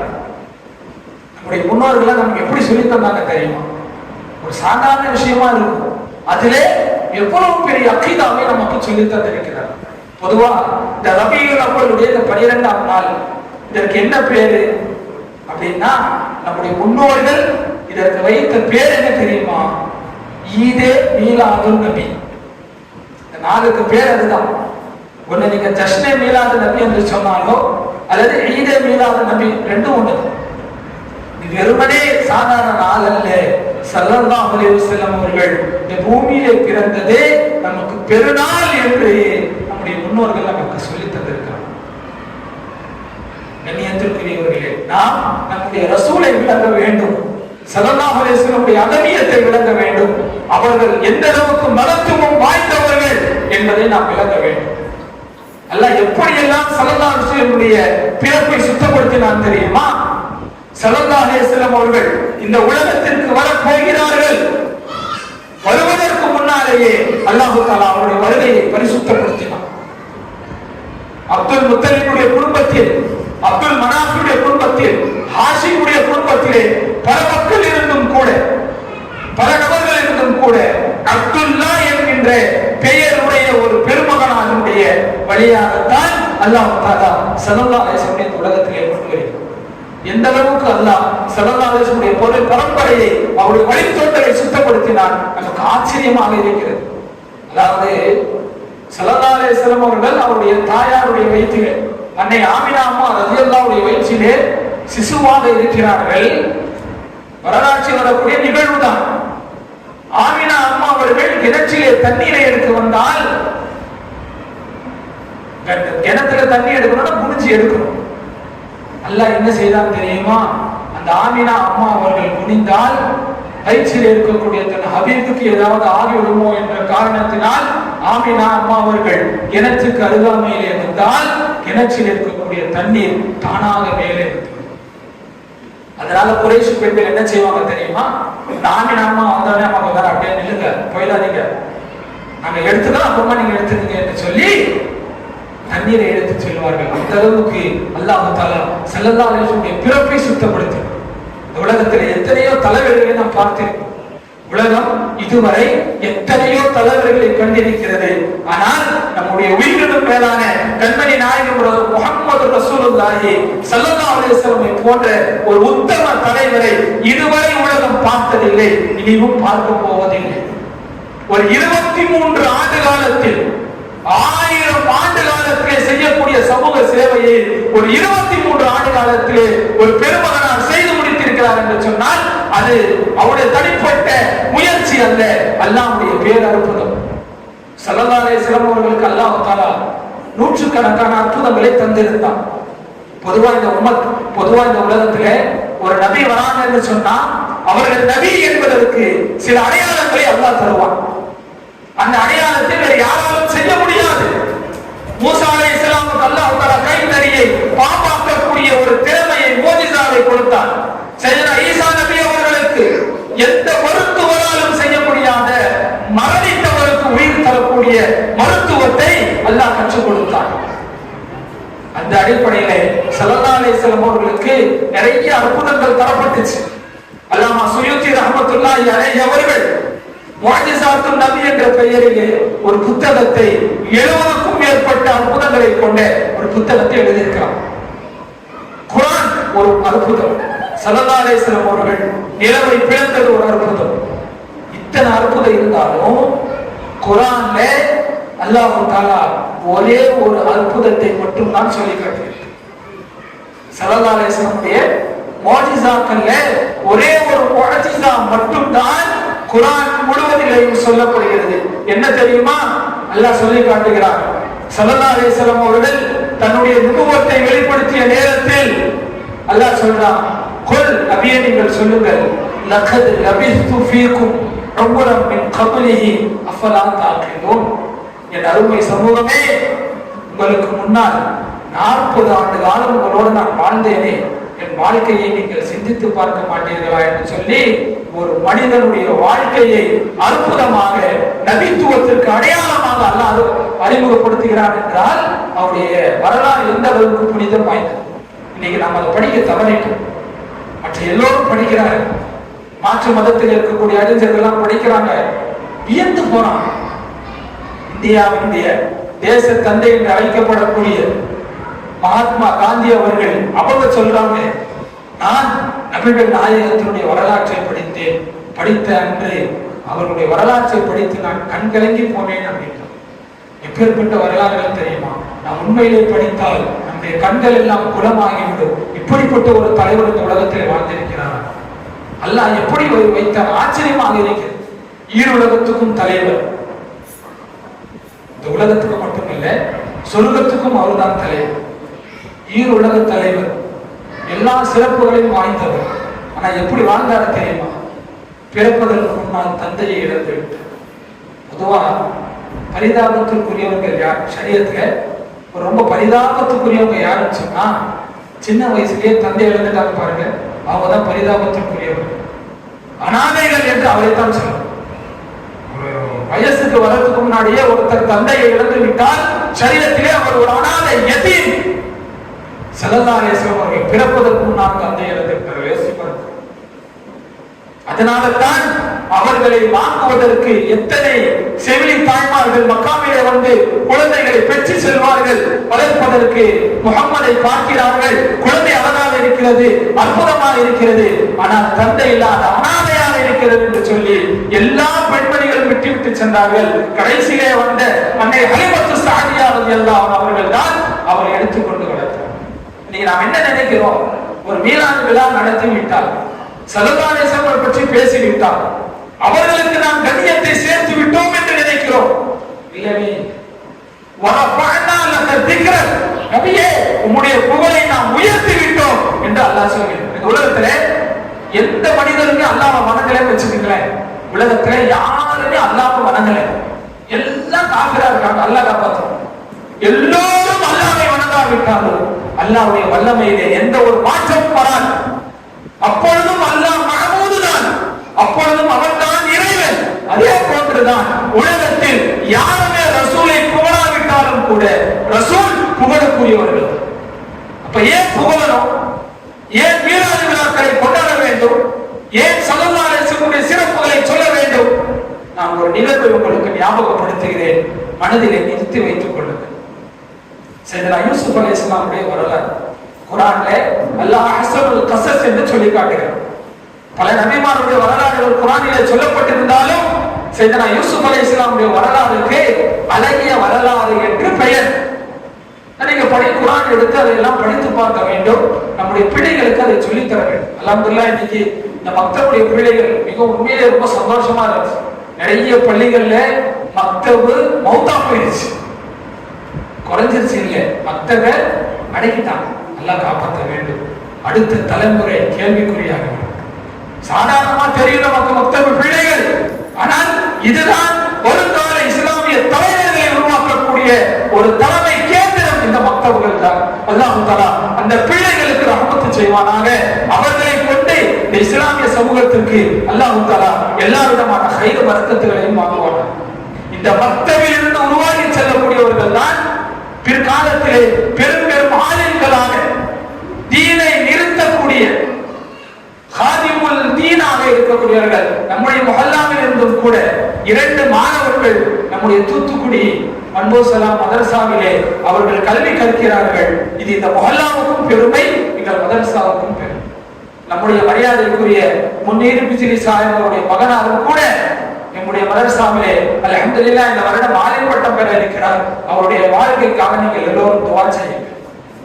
கண்ணியத்திற்குரியவர்கள், நான் எதற்கு இதையெல்லாம் சொல்ல வருகிறேன்? நம்முடைய அடுத்த தலைமுறையை ஆலிம்களாக, மார்க்கத்தினுடைய ஹாதிம்களாக நாம் உருவாக்க வேண்டும்.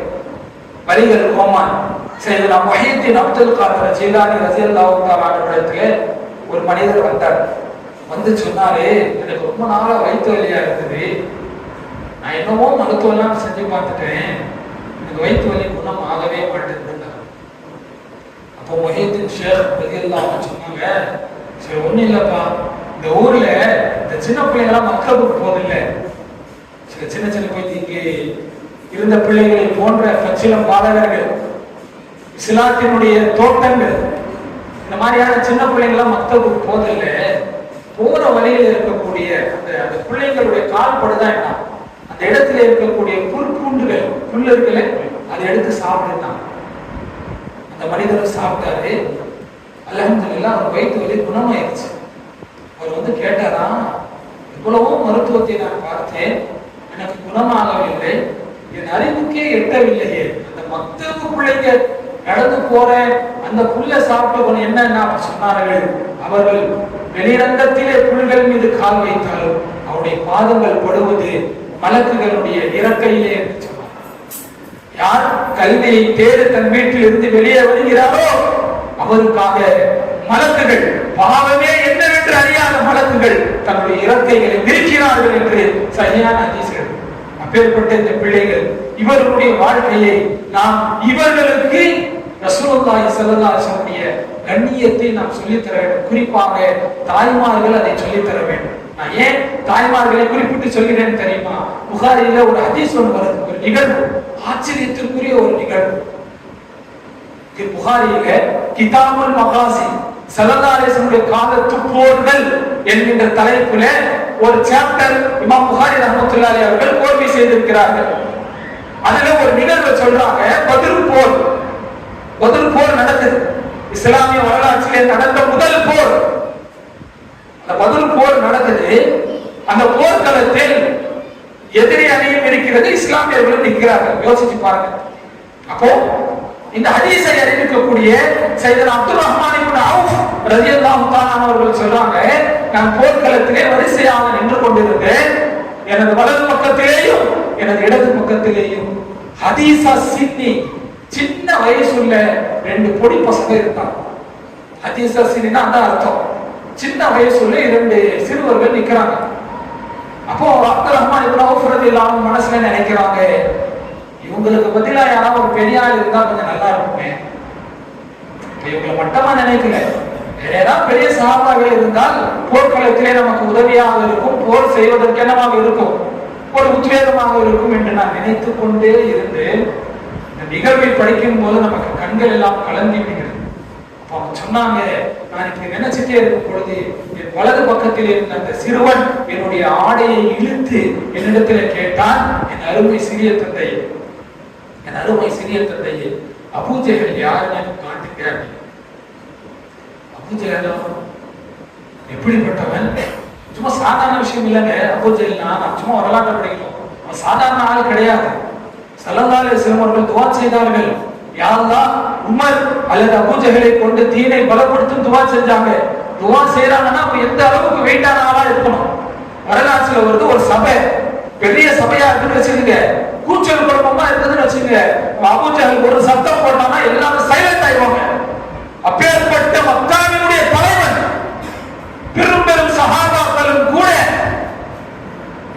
நிற்பதற்கு யோசிக்கக்கூடிய ஒரு பெரிய ஆள் தான், சாதாரண ஆள் கிடையாது. அவ்வளவு பெரிய தைரியத்தோட ஒரு படையை எடுத்து கொண்டு வந்திருக்கிறாங்க, சாதாரண விஷயம் அல்ல. அப்போ அப்துல் ரஹ்மான் கௌஃபரதுக்கு ஒரே ஆச்சரியம், அம்மா இவங்க ஏன் அபூஜஹலை பத்தி கேட்கணும்? ஏன்னா இவங்க மதீனத்து அன்சாரிகள், 2 சஹாபாக்களுமே மதீனா வாசிகள். அப்போ சொன்னாங்க, என்னப்பா அப்படின்னு கேட்டாங்க. சொன்ன வார்த்தை, இந்த சிறுவன் சொல்கிறான், இந்த போர்க்களத்திலே அபூஜஹலை நான் நேருக்கு நேர் சந்திக்க வேண்டும். ஒண்ணு அவன் சாவணும், இல்ல நான் சாவணும். எப்பா என்ன பேசுறீங்க, என்ன விஷயம், ஏன் என்ன காரணம் சொன்னார்கள் தெரியுமா? இந்த பச்சிலம் சிறுவர்கள் என்ன சொன்னார்கள் தெரியுமா? எங்களுக்கு செய்தி கிடைத்தது, அவன் எங்களுடைய ரசூலை திட்டுகிறான் என்ற செய்தி கிடைத்தது. வேற எதுவும் இல்ல, கஷ்டப்படுத்துறான், இஸ்லாமில் அதெல்லாம் இல்ல, அவன் எங்களுடைய ரசூலை திட்டுவதாக அவன் திட்டி இவங்க கேட்கல, திட்டான் எங்களுக்கு செய்தி கிடைச்சிச்சு, இன்னைக்கு அவனை முடிச்சான். அதே மாதிரி இந்த பக்கத்தில் இருக்கக்கூடிய அந்த சிறுவரும் அதே போல ஆடையை இழுத்து கேட்கிறார். அப்துல் ரஹ்மான் இப்னு அவுஃப் ரலியல்லாஹு அன்ஹு ஒரு ஆச்சரியம். அப்துல் ரஹ்மான் இப்னு அவுஃப் ரலியல்லாஹு அன்ஹு சொல்கிறார்கள், இந்த நிகழ்வு நடந்துட்டே இருக்கும் பொழுது அபூஜஹல் என்ன செய்கிறான், எதிரி படையிலே அவனுடைய வீரர்களை அனுபவித்து வருகிறான். இதை பார்த்தவுடன் நான் இந்த 2 சிறுவர்களிடத்திலே சொன்னேன், இதோ கேட்டீங்க அவன் தான் அப்படின்னு. புகாரி இமாம் என்ன வார்த்தை கொண்டு பெறுகிறார்கள் தெரியுமா?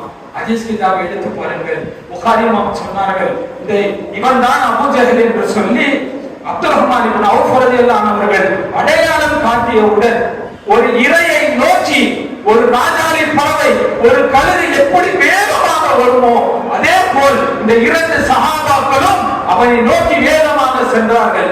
யோசிக்க விஷயம் என்ன தெரியுமா? சிலர் பத்தி நம்ம பேசுவோம், பார்க்காத வரைக்கும் எப்படி அப்படின்னு பேசுவோம். ஆனா ஆளை பார்த்த உடனே அவருடைய அந்த மகத்துவத்தை, அவருடைய பிரம்மாண்டத்தை பார்த்த உடனே பயந்துருவாங்க. ஆனால் இந்த 2 சிறுவர் சஹாபாக்களும் அந்த அபூஜஹலை பார்த்த உடனே வேகமாக செல்கிறார்கள். புகாரி இமாம் சொல்கிறார்கள், ஒரு இரையை நோக்கி ஒரு ராஜாளி பறவை, ஒரு கழுகு எவ்வளவு வேகமாக வருமோ அதே போல் அபூஜஹலை நோக்கி சென்றார்கள். ஒரு சிறுவர், ஒரு சஹாபி அபூஜஹலுடைய குதிரையினுடைய கால்களை வெட்டி விட்டார். அவன் தடுமாறி கீழே விழுகிறான். இன்னொரு சஹாபி அவரை குத்துயிரும் கொலையுமாக சாவல வெட்டிட்டான். இந்த விஷயம் என்ன தெரியுமா? அதுவரை இஸ்லாத்தை ஏற்காத அபூஜஹலுடைய மகனார் சையதுனா இக்ரிமா இப்னு அபூஜஹல், அப்போ அவங்க இஸ்லாத்தை ஏற்கல, பின்னாடி சஹாபி ஆயிட்டாங்க. இக்ரிமா ரலியல்லாஹு பார்க்கறாங்க, தன் தந்தையை இவர்கள் கொன்று விட்டார்கள் என்று சொல்லி வேகமாக வந்து அதிலே ஒரு சிறுவன் மேல் ஒரு வெட்டு போடுகிறார். யோசிங்க, கை வெட்டி துண்டா தொங்குது. ஒரு நகை நம்மளுக்கு வந்துட்டா எவ்வளவு வலிக்குது. ஒரு நகம் வெட்டும் போது கொஞ்சம் எக்ஸ்ட்ராவா வந்துச்சுன்னா உயிர் போயிருந்தா. ஒரு சிறுவர் 15 வயசு கூட ஆவல, அவர் மேல் வானிலே வெட்டு விடுகிறது, கை துண்டாகி தோளிலே தொங்கிக் கொண்டிருக்கிறது. வரலாற்றிலே எழுதுகிறார்கள், போர் செய்வதற்கு இந்த கை அது அவருக்கு இடைஞ்சலாக இருக்கிறது என்று சொல்லி காலிலே அந்த கையை மிதித்து பிடி போட்டு விட்டு சென்று போர் செய்தார். இந்த புகாரி இமாம் முடிக்கும்போது என்ன வார்த்தை சொல்லாங்க தெரியுமா? பொதுவாக இஸ்லாத்திலே ஒரு குழந்தையை அடையாளப்படுத்த வேண்டும் என்றால் தந்தையுடைய பெயரை கொண்டுதான் அடையாளப்படுத்த வேண்டும். இஸ்லாமிய ஷரியத்துடைய சட்டம். சையதுனா ஈசா அலைஹிஸ்ஸலாம் மட்டும்தான் தந்தை இல்லாமல் பிறந்த காரணத்தினால் ஈசா இப்னு மரியம் என்று அவர்களுக்கு சொல்லப்படுகிறது. ஹஜ்ரத் ஸையத் இப்னு ஹாரிஸா ரலியல்லாஹு அன்ஹு அவர்கள் ஸல்லல்லாஹு அலைஹி வஸல்லம் வளர்ப்பு மகன். மக்காவிலே சிலர் எந்த அளவுக்கு சொல்ல ஆரம்பிச்சுட்டாங்க, ஸைத் இப்னு முஹம்மது என்று சொல்ல ஆரம்பிச்சுட்டாங்க. முகமதுடைய மகன் பலத்துமன். அப்பெல்லாம் சொன்னா அதெல்லாம் செய்யக்கூடாது, பெத்த அத்தாவுடைய பேரை தான் சொல்லணும். ஷரியத்து சட்டம் இருக்க இமாம் புகாரி ரஹ்மத்துல்லாஹி அவர்கள் அந்த இரண்டு சஹாபாக்களையும் முஅப்பித் முஆத் என்ற அந்த இரண்டு சஹாபாக்களையும் எப்படி அடையாளப்படுத்துகிறார்கள் தெரியுமா? ஹதீஸை முடிக்கும் பொழுது சொன்னார்கள், அந்த இருவரும் இப்னா அஃபரா, அஃபரா என்கின்ற பெண்ணினுடைய இரண்டு மக்கள் என்று சொன்னார். என்ன காரணம் தெரியுமா? அந்த தாய் தன் பிள்ளைகளை எப்படி வளர்த்திருக்கிறார். ரசூலினுடைய முஹப்பத்தின் மீது உயிரே போனாலும் சரி பரவாயில்லை, ரசூலுடைய கண்ணியத்தை பாதுகாக்க வேண்டும். சஹாபாக்கள் அப்படிதான் இருந்தாங்க. தங்கள் உயிரையும் கூட ரசூலுக்காக தியாகம் செய்வதை பெருமையாக கர்வமாக கருதினார்கள் சஹாபாக்கள். உஹது போர்ல ஹஜ்ரத் தல்ஹா, அபூ தல்ஹா ரலியல்லாஹு அவர்களுக்கு ஸல்லல்லாஹு அலைஹி வஸல்லம் நோக்கி ஒரு வாள் வருகிறது, தடுப்பதற்கு எதுவுமே இல்லை. யோசிச்சு பாருங்க, தங்கள் கைகளால் வாள்களை தடுத்தார்கள். கைகள் சின்ன பின்னமாகிவிட்டது. விரலெல்லாம் என்ன ஆயிடுச்சு? வேகமா ஒரு ஆயுதம் வருது அப்படின்னா விரலப்பட்ட என்ன ஆகும்? போர் முடிகிறது. ஸல்லல்லாஹு அலைஹி வஸல்லம் அவர்கள் அபூ தல்ஹாவை அழைத்து கேட்டார்கள், கையெல்லாம் ஆச்சு. அப்ப விரலை கொண்டு வர சொன்னாங்க. ஏன்னா ஸல்லல்லாஹு அலைஹி வஸல்லம் விரலை வச்சா ஒட்டிக்கும். ஏன்னா அவர்கள் நம்மை போன்ற மனிதர் கிடையாது. ஸல்லல்லாஹு அலைஹி வஸல்லம் விரலை ஒரு சஹாபிக்கு கண் வந்துருச்சு. போர்க்களத்தில் ஸல்லல்லாஹு வாங்கி தன்னுடைய உமிழ்நீரை வைத்து கண்ணில் வைத்தார்கள். இந்த சஹாபி அறிவிக்கிறார்கள், எந்த கண்ணிலே ரசூலினுடைய அந்த எச்சில் பட்டதோ மௌத்தாகும் வரை அந்த கண்ணிலே எனக்கு சிறு வலி கூட வந்ததில்லை. அப்போ அபூ தல்ஹா கேட்டாங்க, அபூ தல்ஹா சொன்னாங்க, யார சொல்ல வேண்டாம், ஏன் வேண்டாம்ன்றீங்க? பாடத்தை கற்பிக்கிறார்கள் சஹாபாக்கள், ரசூலை எப்படி நேசிக்க வேண்டும் என்று சொல்கிறார்கள். அபூ தல்ஹா சொன்னாங்க, அல்லாஹ் என்னை பார்த்து ரசூலுக்காக என்ன செய்தாய் கேட்டால் கையை நாளைக்கு மறுமையில அல்லாஹ் என்னை பார்த்து என் ரசூலுக்காக என்ன செய்தாய் என்று என்னிடத்திலே கேட்டால் இந்த ஊனமான கைகள் வெட்டப்பட்ட என் கையை நான் காட்டுவேன் என்று சொல்லலாம். இதுதான் இந்த சஹாபாக்கள் நமக்கு கற்றுத்தரக்கூடிய ரசூலின் மீது இருக்கக்கூடிய முஹப்பத். அது நம்மிடத்திலே வந்துவிட்டால், நான் அல்லாஹ்வின் மீது சத்தியமிட்டு சொல்கின்றேன், உண்மையிலேயே நம்மிடத்திலே ரசூலின் மீது முஹப்பத் வந்துவிட்டால் நாம் தான் இந்த உலகத்திலே ஜெயசீலர். குர்ஆன் ஒரு இடத்திலே சூரா மாயிதாவுடைய 20வது வசனம், மூசா அலைஹிஸ்ஸலாம் தன் கூட்டத்தார்கிட்ட சொன்னாங்க, யா பனி இஸ்ராயீல உذ்குரு நிஅமத்தி, அந்த வசனத்திலே சொல்லும் பொழுது ஒரு இடத்திலே சொல்கிறார்கள், வஜஅல ஃபீகுமுல் அன்பியா, அல்லாஹ் தஆலா உங்களிடத்திலே நபிமார்களை கொண்டு வந்து வஜஅலகும் குலூகா, உங்களை அரசராக்கினார் என்று சொல்றார். வசனத்துடைய தர்ஜுமா அதுதான். பனி இஸ்ரவேலர்களே, உங்களிடத்திலே அல்லாஹ் பல நபிமார்களை கொண்டு வந்தான். நபிமார்கள் வந்த காரணத்தினால் அல்லாஹ் உங்களை அரசனாக்கினான். அதை நீங்கள் நினைத்து பாருங்கள் என்று மூசா அலைஹிஸ்ஸலாம் சொல்கிறார்கள். என்றால் ஒரு மற்ற நபிமார்கள் வந்தாலே அந்த சமூகம் அரசராகிறது என்று சொன்னால், நபிமார்களுக்கு எல்லாம் தலைவராக இருக்கக்கூடிய ஸல்லல்லாஹு அலைஹி வஸல்லம் அவர்கள் வந்த இந்த சமுதாயம் எப்படி இருக்க வேண்டும்? ஸல்லல்லாஹு அலைஹி வஸல்லம் சொன்னார்கள், நீங்கள் தான் எல்லா சமுதாயத்திற்கும் தலைவர்கள் என்று சொன்னார்கள். அப்படி நாம் மாற வேண்டும் என்றால் அந்த நபியை நாம் நேசிக்க வேண்டும். அந்த நபியின் மீது உண்மையான பாசத்தை நம் உள்ளத்திலே கொண்டு வர வேண்டும். அதற்கு என்ன செய்யணும்? சில விஷயங்களை நாம் பேணினால் நம்முடைய உள்ளத்திலே ரசூலின் மீது முஹப்பத் வரும். ஏற முடிந்து விட்டது. சில விஷயங்களை மட்டும் சொல்லிக் கொள்கின்றேன். முதல்ல ஸல்லல்லாஹு அலைஹி வஸல்லம் வரலாறுகளை படிக்க வேண்டும். ஸல்லல்லாஹு அலைஹி வஸல்லம் யார், எங்கே பிறந்தார்கள், அவருடைய வரலாறுகளை நீங்க படிச்சு பாருங்க. உண்மையிலே நீங்க தனியா உட்கார்ந்து ஒரு நாள் இதற்குன்னு ஒதுக்கி ஸல்லல்லாஹு அலைஹி வஸல்லம் வரலாறை படித்து பார்த்தால் நீங்கள் மெய் சிரித்து போய் விடுவீர்கள். இப்படி ஒரு மனிதர் இந்த உலகத்திலே வாழ முடியுமா? இப்படிப்பட்ட ஆச்சரியம் தலைக்கு மேல் கத்தி தொங்கிக் கொண்டிருக்கிறது மதீனாவிலே. அவ்வளவு அரசியல் பிரச்சனை, அவ்வளவு எதிரிகளுடைய சூழ்ச்சி. எப்பொழுது வேண்டுமானாலும் யூதர்கள் ரசூலை கொலை செய்வதற்கு சதித்திட்டம் தீட்டக்கூடிய அந்த நேரத்திலே கூட மனைவியோடு சிரித்து பேசுகிறார்கள். இரவிலே மனைவி எடுத்து சொன்னார்கள், கல்லினி யா ஆயிஷா, ஆயிஷா ஏதாச்சும் பேச சும்மா கேட்போம் அப்படின்னு. பிரச்சனைக்கு மேல் பிரச்சனை. அதுபோல் வேற யாராவது இருந்தால் கொள்கையாவது மண்ணாங்கட்டியாவது என்று தூக்கி போட்டு போயிடுவார்கள். அவ்வளவு பிரச்சனைகள் இருந்தும் கூட சிறுவர்களோடு விளையாடிய சர்தார் நபி ஸல்லல்லாஹு அலைஹி வஸல்லம் சின்ன பசங்களோட இன்னும் சொல்ல போனால் மதீனா விவாதத்தில் வருது, மதீனாவில் ஒரு பெண்மணி இருந்தார்கள், சற்று புத்தி சுவாதம் இல்லாத பெண்மணி, கொஞ்சம் புத்தி சுவாதம் இல்லாத. அந்த பெண்மணி ஆச்சரியமா இருக்குது. ஸல்லல்லாஹு அலைஹி வஸல்லம் வருவாங்க, வந்து எனக்கு இந்த மாதிரி வேலை இருந்து செஞ்சுட்டாங்க, எனக்கு இது தேவை இருக்குது, தேவை நிறைவேற்றிட்டாங்க என்று ரசூலை அழைத்து செல்வார்கள். இந்த பெண் செல்லுங்களுக்கு எல்லாரும் ரசூல் போவாங்க. சென்று அந்த பெண்ணுக்கு தேவையை பூர்த்தி செய்து கொண்டு வருவார். பேர்பட்ட ஒரு தலைவர் வாழ்க்கையை நாம் எடுத்து நடந்தோம் என்று சொன்னால் மற்ற யாருக்கும் போய் நிற்க தேவையில்லை, எல்லோரும் நம்மிடத்திலே வருவார். மற்றவர்களை நாடி நாம் வாழ தேவையில்லை, நாம் ஆளக்கூடிய தகுதியை அல்லாஹ்